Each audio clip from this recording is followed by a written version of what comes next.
Welcome back to the Gridiron Grind with Andrew and Lance. This is going to be all about the Vikings, so my kind of show. Um, Talking about new GM, training camp stuff. Well, I should say OTA stuff. I don't know if we've touched on Juwan Jennings and some Harrison Smith rumors out there. But first, I think what Lance just noticed, I wanted to touch on. The Madden cover was literally just revealed, and I don't agree with it, but I love it because it's just something that happens. It's a pattern. It's been very rare when the Madden curse, quote unquote, Madden curse has not existed. I mean, look at last year. Saquon Barkley was on the cover, deservedly so, because he just came off his humongous year. Did Saquon Barkley get injured? Did he have anything bad? No, but he didn't have that great of a year. He was fine.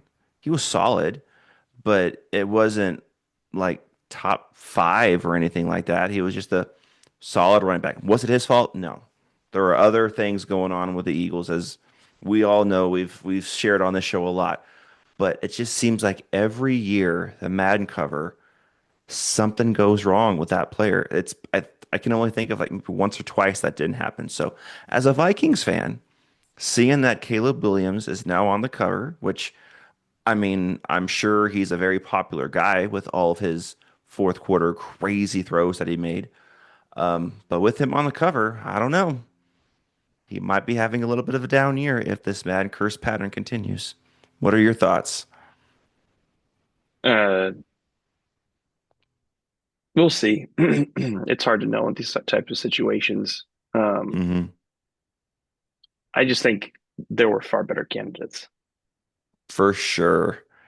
For sure. I mean, JSN, why isn't he on the cover? He almost broke the receiving yards record. He was close. He took like the last couple games, he could have broken it, but he just didn't quite get there. And I have to say, I give my Vikings credit because we shut him down. I'm just saying. Just saying. We know we got smoked in that game. That had nothing to do with our defense. Our defense shut JSN down. Just saying. Congrats, Andrew. Should we put up a banner for you? Yes, absolutely. Thanks to the Vikings, JSN did not break the all-time receiving record. You're welcome, Jerry Rice. Yeah, we'll see what happens with the Caleb Williams season, but I just think that's silly. That's not, Yep. that is not who I would have chosen, but good for Hmm. him. Um, they were the cardiac bears, so they did have a pretty Yeah. improbable run, but Yeah. And this year, my anticipation is they're going to be cardiac bears and a different reason for the Chicago Bears fan base. We're going to do our divisional rankings later, but they aren't even in my top two in the NFC North. That's all I'm saying. That's all I'm saying.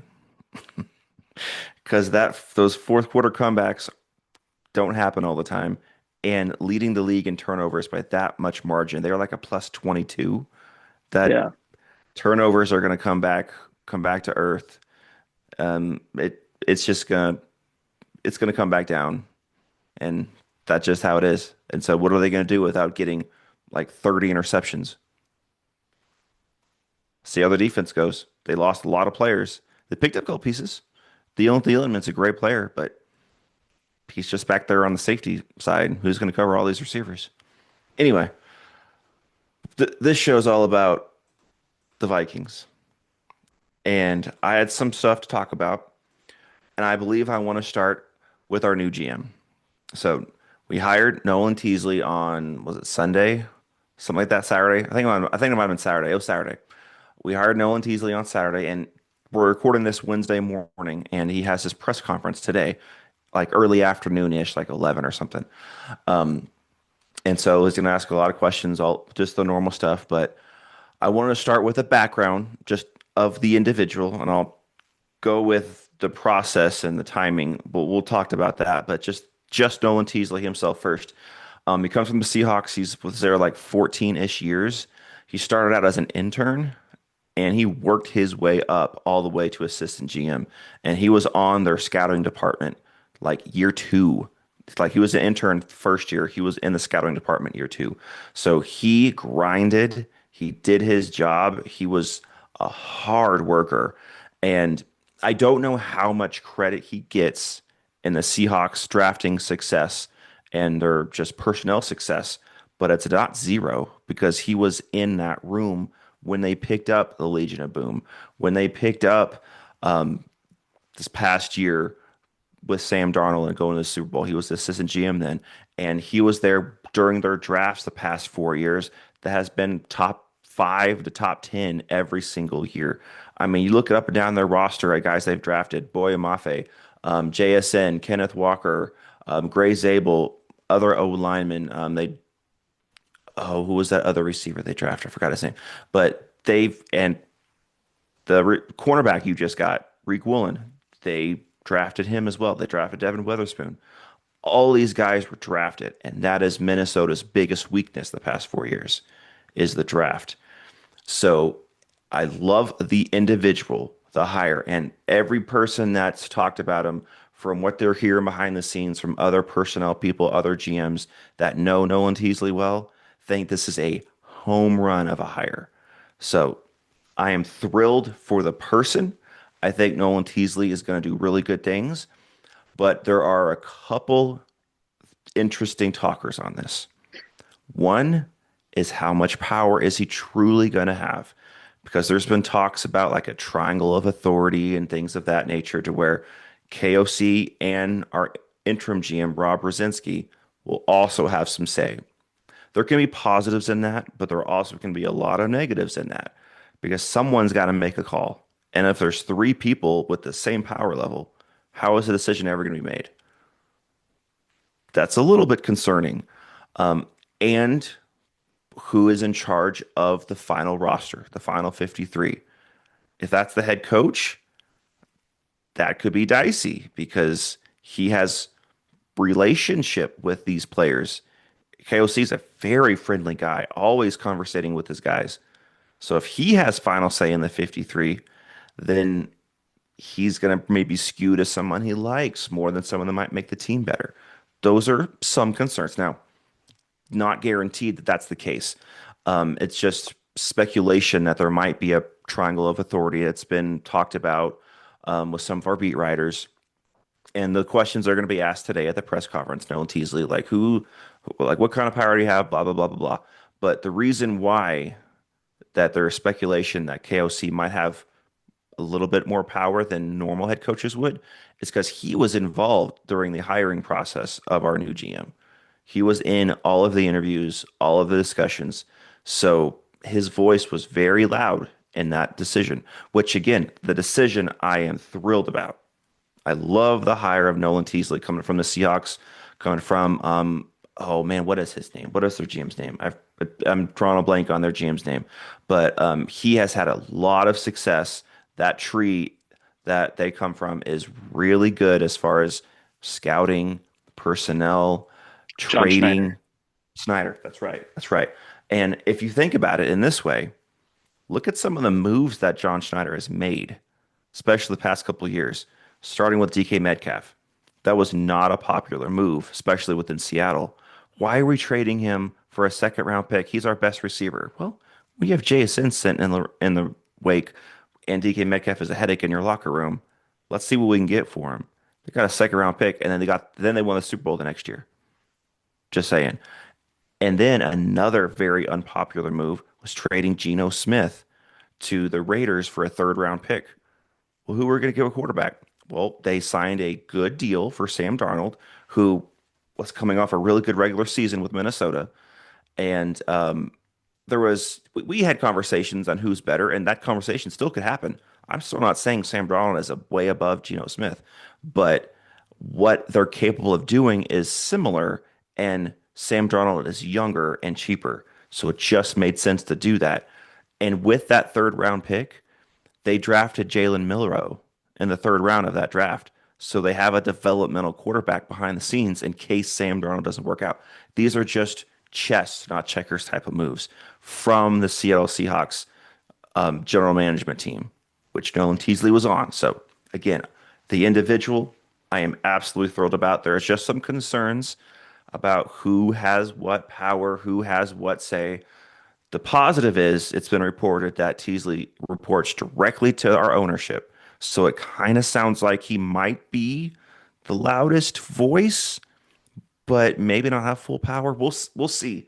It's hard to say, but I love the hire. I'm excited about Nolan Teasley. I'm excited what he can do. And with him here, if he has any kind of power, I think he needs to make some changes in our scouting department and our development department because our outside of this year's draft, which I'm excited for, the previous drafts have been awful. I mean, the past 4 years, I could probably name four guys that's starting for us with our drafts. That is awful. We have Jordan Addison, Donovan Jackson, JJ McCarthy's, we'll see, and Dallas Turner. Now that we traded Jonathan Grenard, he is our starter. Those are our four players I can outright say are good drafted players. Maybe McCarthy, we'll see about him. We'll talk about him a little bit. But in the past 4 years, the first draft of Kwesi was a wash. There is not a single player on the 2022 draft on our team right now. Not a single one. Jalen Naylor was the last one, and he left in free agency.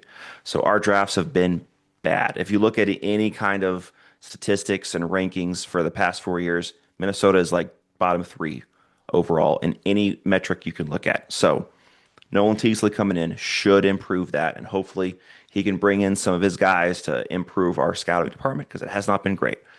And also, I this is total speculation.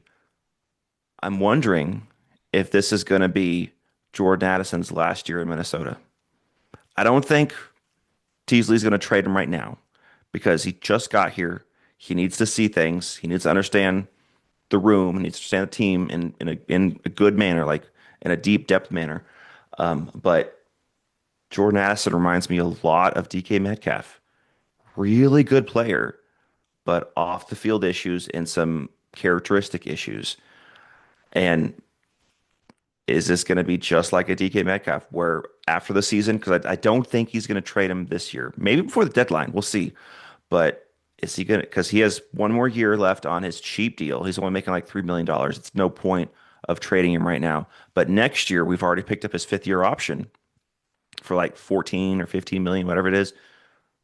Why not trade him next year for maybe similar DK Metcalf, maybe a second or a third round pick?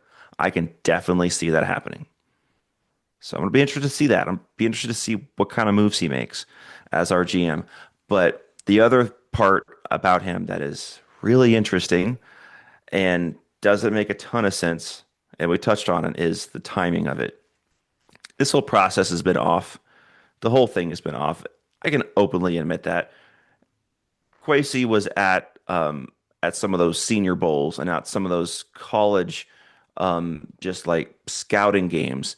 He was at those games and they fired him while he was there.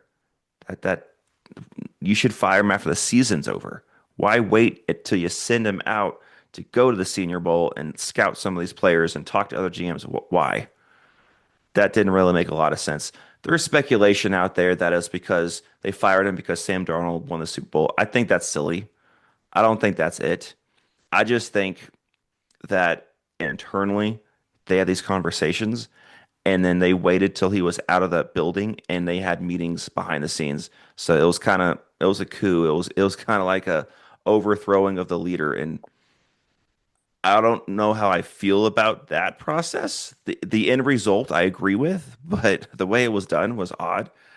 And then why wait to hire a GM until after the draft? That's the GM's role, is the draft. Now, maybe you can argue that it would take 3 to 4 weeks to truly hire a new GM to do your due diligence and get the right guy in. And then by that time, the draft is right around the corner. So I think Quase got fired mid-January. No, no, no, it was mid-February. Excuse me. It was mid-February. He got fired mid-February.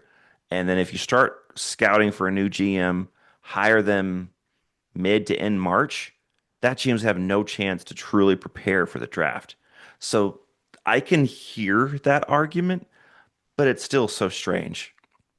It's still, the timing is still so strange because now a GM takes over a team that already has their players on it that he doesn't get to pick. He just has to chink it down to 53 instead of 90 if he has that power, which I mentioned before. So the timing was really odd. Um, but overall, I love the individual we hired. I don't love the process, don't love how it happened. It was really strange. And I have some concerns about the structure. We'll see. That's all speculation and just talk. There's no actual reporting just yet. But Nolan Teasley, I love the hire.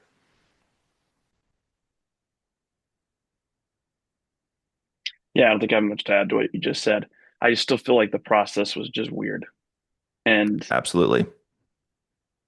not ideal for a new GM.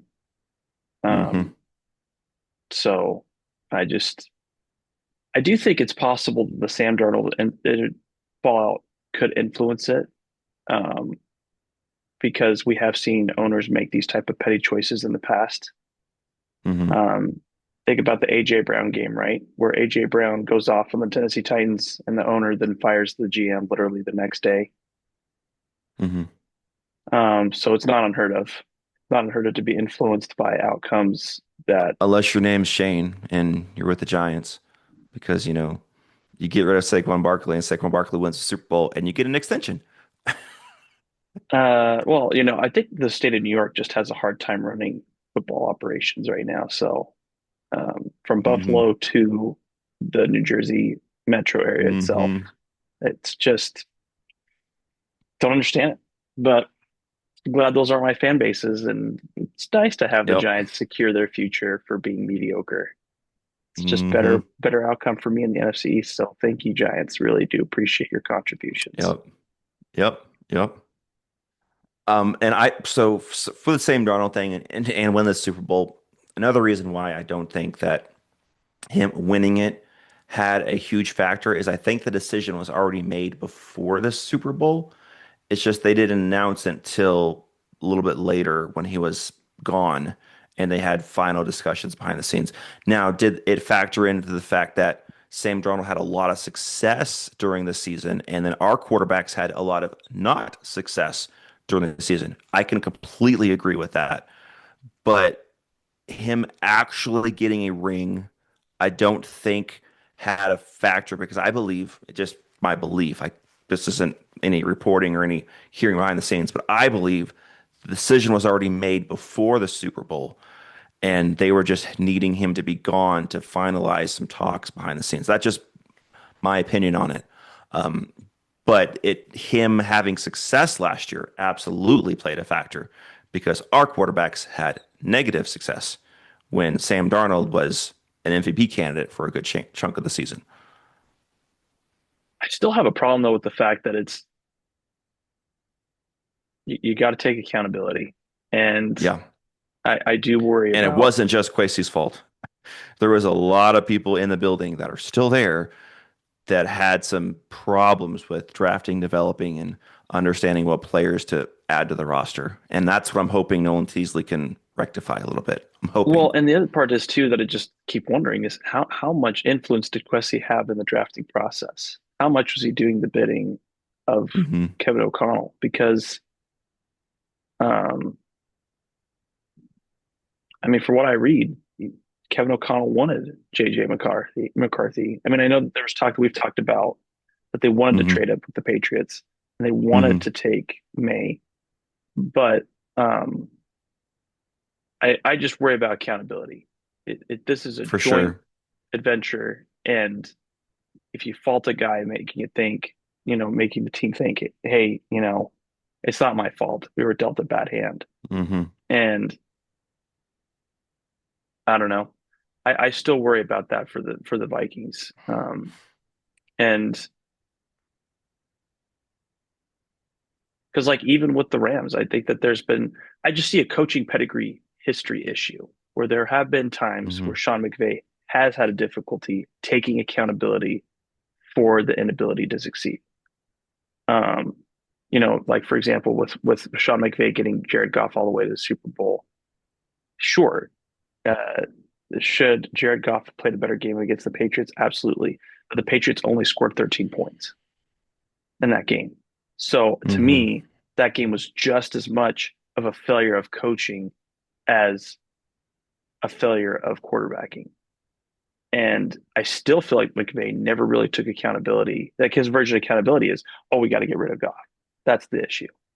And maybe that's part of the issue, right? Like maybe that's something that's fair to say. But coaches have to look in the mirror and own the fact that they are part of the Hmm. equation. And I still worry about that here is Kevin O'Connell really taking accountability and saying, I am part of the problem? Or is he going to continue to say it's quarterback, it's GM? Because that's what I'm looking at. Like that's what I see right now. I'm not seeing think about the Eagles Super Bowl run, right? Before they had the Super Bowl run, it was well known and stated in multiple articles that Nick Sirianni approached the team saying, it's on me.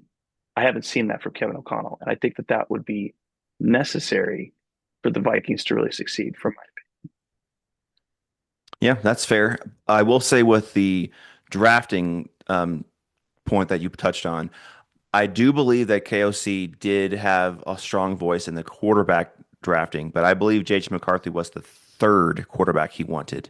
And he didn't fire the trigger to trade up or not trade up. That was Quasey.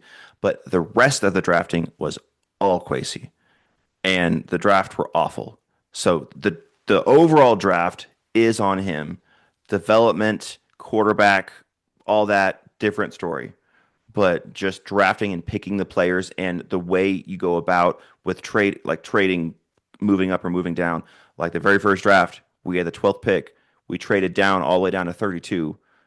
We could have had Kyle Hamilton that the Ravens are loving right now. Instead, we draft the safety that actually you guys picked up after we cut him. Um, I don't even remember his name anymore. That's how bad he was. It was safety from Georgia, and it Lewisine.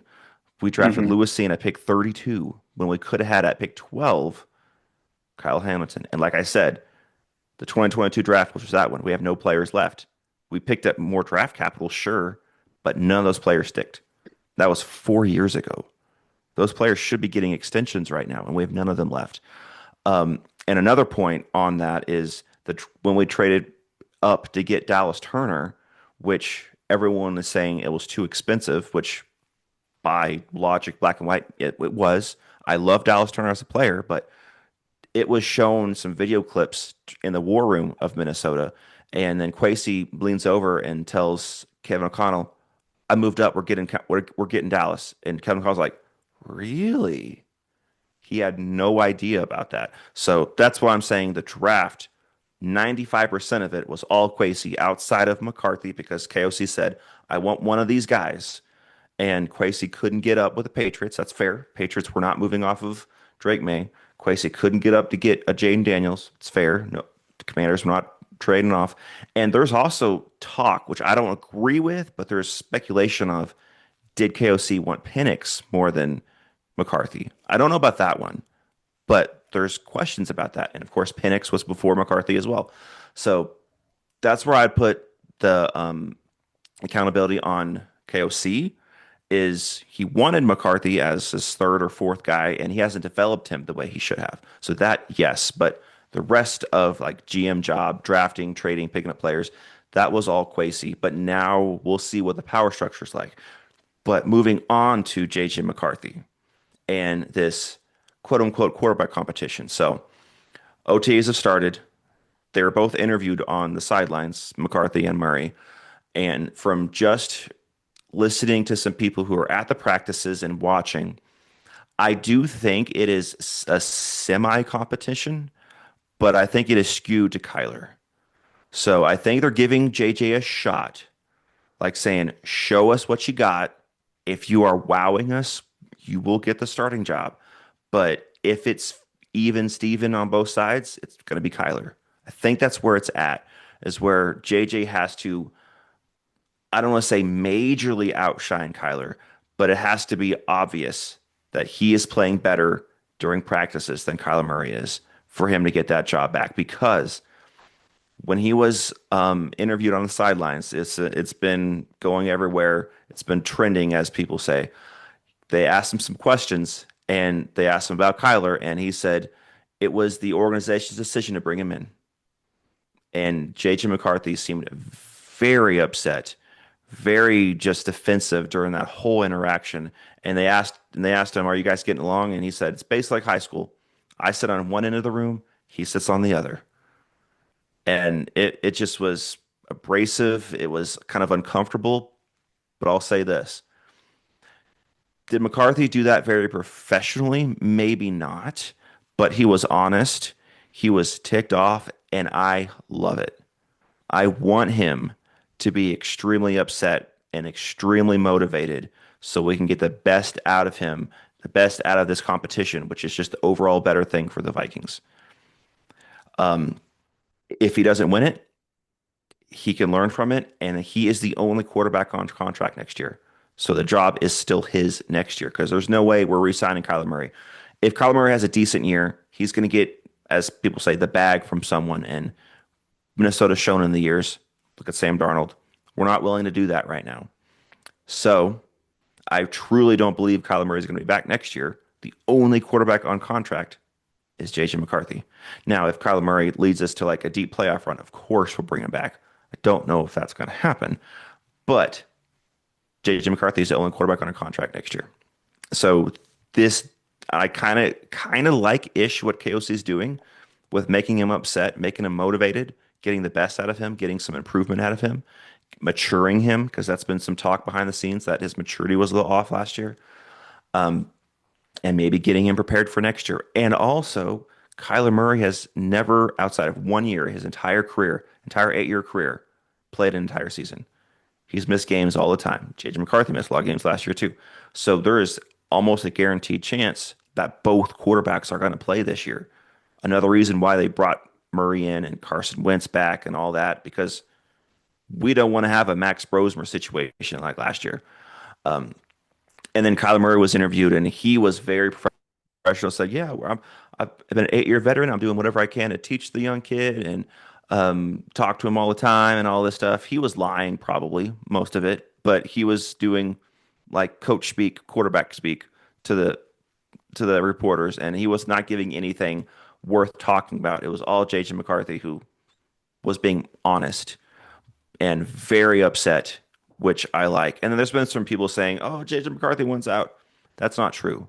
He's just upset that he has potential to lose the job, which is on him, and I believe he knows that. I don't think he's upset at anyone in the organization right now. That's right now. Things could change.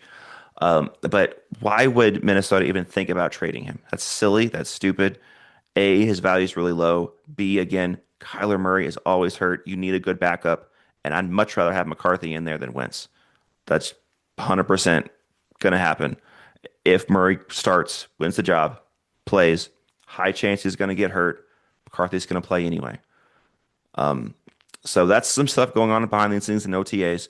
From what I'm hearing, Kyler Murray is playing a little bit better than McCarthy, but it's still early. Like Murray is having really good touch throws. McCarthy is still just zooming him in there on line drives, which sometimes you need to take a little off. You need to do little rainbow type throws to drop it in the bucket. He still doesn't doing that as much. He's improved in it, but not doing that as much. And Kyler Murray has that. He has that little like loft over the top, drop in a bucket between two defenders. There was a great throw to Addison he made. But McCarthy's mechanics have improved greatly. So we'll see how this goes. If I was gonna wager at all, which I don't do that, but if I was going to, I would say Kyler Murray probably is going to win it, and McCarthy's going to be the backup. But there's still a lot of practices to go. We'll see what happens. Um, and I love us signing Juwan Jennings. He's been great in OTAs as our third receiver. I think we have a lot of talent in that receiver room now. Jordan Addison's been killing it. Justin Jefferson's still one of the top 2 or 3 receivers in this league. Juwan Jennings is a great signing, great physical, big-bodied receiver. TJ Hawkinson might actually get to be free to run routes this year instead of staying in the block because our O-line should be better and healthy. So our offense, whoever wins it, has potential to be really good. Just depends on the quarterback if they can understand the offense and get the ball out. And Kyler Murray doesn't know the offense yet, and JJ McCarthy struggles to get the ball out. So we'll see how that goes. But OTAs are fun, and JJ McCarthy is upset, which I really like because that's going to get the best out of him. Yeah, we'll see what happens. I don't know. I think we're on different sides on the Kyler Murray signing. I think that I just don't like the move. I don't think it's for the best move moving forward. We'll see what happens. Um, Oh, I'm with you. I don't really like the signing either, but I just know what's happening. I see the writing on the wall, so to speak, to where he is playing a little bit better than McCarthy right now. That's right now. This is only the second week of OTAs. We haven't got to mandatory mini camps or anything like that yet. But and it's just slightly better. But they brought him in. He's here. He's a good talent. I don't know if it's the system, but he's a good talent. He's throwing the ball well in these basic practices. And if he wins the job, this is motivation for McCarthy to get better. And if yeah, Murray's the guy, we'll see how well we do. I'm with you as I don't really like the signing, but I understand that we need a quarterback depth, and he was only $1 million. So I kind of rather have him than Tua. So there's that at least. yeah. I don't know. I'd have to think about that one. That's. I think that McCarthy could have used a better mentor. I think that that is my opinion. I don't think that Wentz Mm, can offer you much mentorship. yeah. I mean, he could tell you what to not do. Hmm. He could tell you how to have a rise. I don't know. I just think a quarterback like Andy Dalton, I think could have been nice for the locker room. Um, Yeah. I just, I, I, I don't understand the long term goal. To me, it feels like, and again,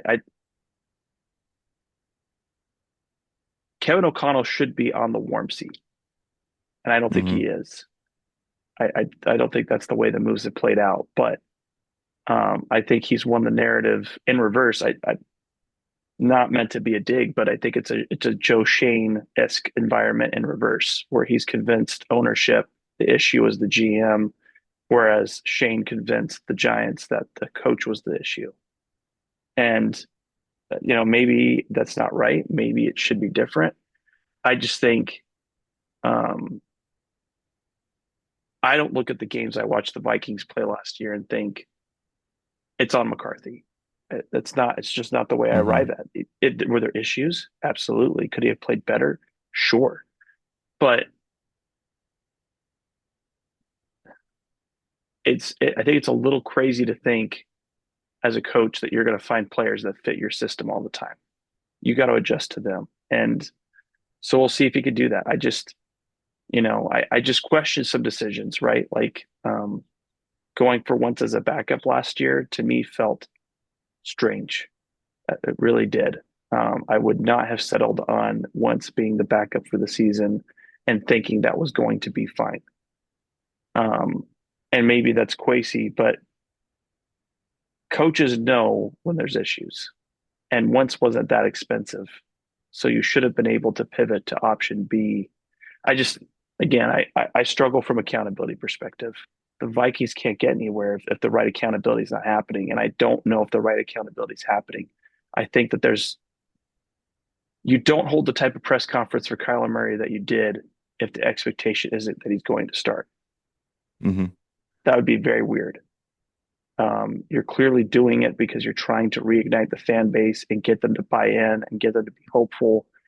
But it's just weird vibes to me. And um, it's hilarious that you could talk about JJ McCarthy's maturity and then go and get Murray and act like that's a solution when the guy literally had written in his contract an issue about gaming. Like, what are we doing? I don't know. I struggle with it. So we'll see what happens for the Vikings. Wish you guys the I best. will Hope it'll I will be say with your point about our backup quarterback situation last year, Carson Wentz was option C because at the beginning of the year we had oh man, what was his name from the previous year? We had the backup the previous year that we tried to re-sign. He went to the Jaguars, I believe. I don't quite remember his name, but he played some games whenever Kirk Cousins got hurt, and he played fine. He had a 400-yard pass game against the Lions. He threw a couple picks, but a Nick 400-yard pass game against Mullins. the Lions. Mullins, that's what it was. Yeah. So we tried to bring him back. He didn't want to come back. Actually, Carson Wentz was option D because he was option A. Option B was bringing back Daniel Jones, which Kwesi botched that. He didn't offer him enough money, and Daniel Jones went with the Colts. Then option C was our trade with the Seahawks, which I believe this was a Kwesi move, and don't quite remember that quarterback's name either. He went to you guys after. Actually, we traded him to you guys Yeah, as I it's think a third Bam string. something. I can't remember his name. Yeah, yeah, yeah. I don't remember his name either. So that was option C. Option D was Carson Wentz when we noticed that quarterback in training camp was bad. And Carson Wentz came to the Vikings like Sam literally the Howell. last Howell. Yeah. Wentz came to the Vikings like the fourth week of training camp. So he didn't even know the system yet. So he wasn't brought in as the savior backup. He was brought in as we need someone. There's nobody out there. We were even talking to Ryan Tannehill for a hot minute. And luckily that didn't go anywhere. But we had no options at backup because I believe Kwesi butchered it because he didn't bring back Mullins and he didn't bring back Daniel Jones. Those were our I first don't. two options. I feel like though that those are like built-in narratives from reporters for the Vikings. Nick Mullins is not a great quarterback. We've talked He about is a this before. solid backup and passing for He's a solid 400 number yards. three. I don't. I feel like there's a narrative you're buying into with Quasi, and we'll see how this I've plays s- out. I We'll see saw how it Nick plays Mullins out. play and he threw for 400 yards. When was the last time Jalen Hurts threw for 400 yards? But it's not about yards, dude. The most important issue is turnovers, and that is absolutely one of Nick Mullins' biggest problems. He Sure, always turns over the ball. that's why he's a backup. But if you have to throw him in there, he'll get you some yards. He'll get you some touchdowns. And we almost won games with him. It was very close. So he is a good backup. I don't want him starting, but if someone goes down for a week or two, I can trust Nick Mullins to play a couple games. That's all I'm saying. And then Daniel Jones wanted to come back, but we didn't offer him that much money, and we didn't tell him that he could win the job. He's like, all right, I'm just gonna go to the Colts, and he had a decent year. It wasn't great. He got hurt, of course, but he had a decent year. He would have been a great backup. Just think about this: if we kept Daniel Jones, McCarthy gets hurt that week 2 game against the Falcons. Minnesota's a playoff team. I can almost guarantee it. He would have played I better mean, than Wentz. maybe. I just think it's. I don't see why he would have stayed with the Vikings. I don't see it. There was a clear path to start for the Colts. I think that Hmm. I think that's an oversimplification that it came down to money. I think it was more than money. I think that Daniel Jones wanted to Yes, start. it is always more than money, but if you offer a little bit more than the other team, there's a greater chance to still land with the team that offered you that. I think the Colts would have just offered him more. Maybe, maybe not. I don't It's think hard to so. say.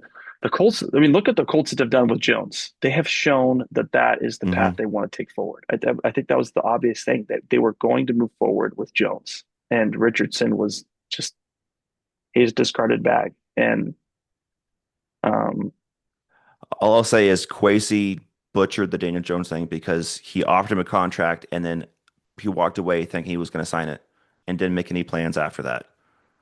And that's fair. That's fair. that's part of the reason why he's gone. The drafting and then getting our quarterback room built last year, which, yes, KOC had some say in that, but he did make the offers. Kwesi did. So, the accountability thing, KOC needs some. That is part of the reason why we got Frank Smith for better run game. We'll see how that goes. But yeah, last year's quarterback room wasn't on KOC. That was on Kwesi.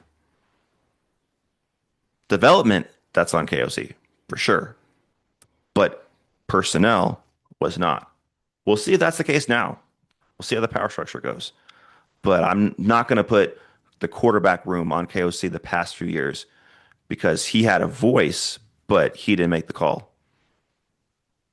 He didn't develop them very well, but he didn't put the players in the room. That was on Kwesi. Yeah, no, that's fair. Well, that's really all I have. I'm on Harrison Smith watch because I truly think he's going to come back because there's been little nuggets of information behind the scenes. And now with some of the June 1st, post June 1st cuts we have like 15 million left in cap space, just enough to sign him for another $8, $9 million deal. Call it good. So I think he's coming back for one more season, which is only helpful because he's brilliant and he played still pretty well last year, especially down the stretch. So we'll see if he comes back. I think he will. I don't think it's going to be till at the earliest training camp, but even with that, he probably won't come into like halfway through because he's a veteran. He doesn't need those practices. He just needs to get his body back in shape, which he always stays in shape. So we'll see how that goes. But I'm excited about OTAs. That's all I had. Is there anything else you wanted to touch on? No, that's it for me, man. All right. Well, thank you guys for joining us in this episode of the Gridiron Grind with Andrew and Lance. Be sure to like, subscribe, and comment, and we will see you next time. We'll see everybody.